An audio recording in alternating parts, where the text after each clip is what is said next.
Across the vast continent of Africa, some nations are not just places, they are living histories, stretching back thousands of years. These countries carry the legacy of the world's earliest civilizations, where humanity first built empires, trade networks, and cultures that still echo today. Our story begins in Egypt, around 3100 BCE, one of the oldest unified civilizations in human history. Along the Nile River, the ancient Egyptians transformed a harsh desert into a thriving empire. They were known for their monumental achievements, the pyramids, the Sphinx, and a system of writing called hieroglyphics. But beyond the stone and symbols, Egypt's true strength was its mastery of agriculture and governance, allowing it to survive for millennia. Today, that same Nile still flows through a modern nation, connecting past and present in a powerful continuity. Moving south, we arrive in Ethiopia, whose roots trace back to the kingdom of Aksum around the 1st century CE. Ethiopia became one of the great trading powers of the ancient world, linking Africa with Arabia and Asia through commerce in gold, ivory, and spices. It was also one of the earliest nations to adopt Christianity, shaping its identity in a unique way.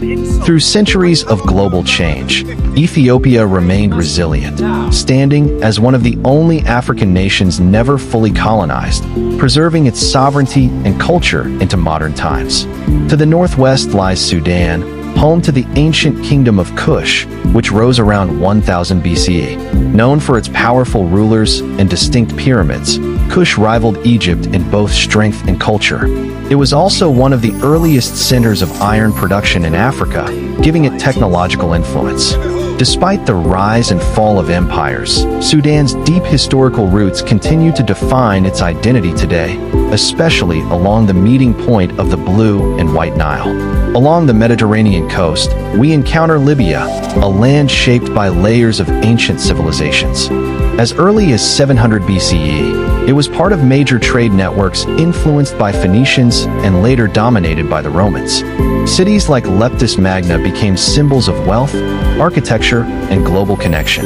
Libya's history is one of transition, adapting through different empires while preserving traces of each era within its landscape. Next is Tunisia, once the heart of the powerful city of Carthage, founded around 800 BCE. Carthage became one of the greatest naval and trading powers of the ancient world, even challenging Rome itself in the famous Punic Wars. Its strategic brilliance and military innovations made it a force to be reckoned with. Though the city eventually fell, its influence never disappeared, and modern Tunisia continues to reflect that rich and complex past. Further west, we reach Morocco, where ancient Berber kingdoms were already thriving by around 1000 BC. These societies mastered the harsh environments of mountains and deserts, becoming key players in trans-Saharan trade. Caravans carrying gold, salt, and knowledge crossed vast distances, connecting West Africa to the Mediterranean world. Morocco's strength has always been its ability to blend cultures while maintaining a strong and distinct identity that continues into the present. Finally, along the eastern coast, we arrive in Somalia, whose history stretches back to the ancient land of Punt around 2500 BCE. Known to early civilizations as a source of rare and valuable goods, Somalia became a vital center of trade. By the medieval period, it had evolved into a powerful hub of Indian Ocean commerce, linking Africa with Arabia, Persia, and Asia.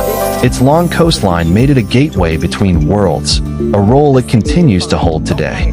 These are not just the oldest countries in Africa, they are the foundations of civilization, living proof that history is not just something we study, but something that continues to breathe, evolve, and inspire.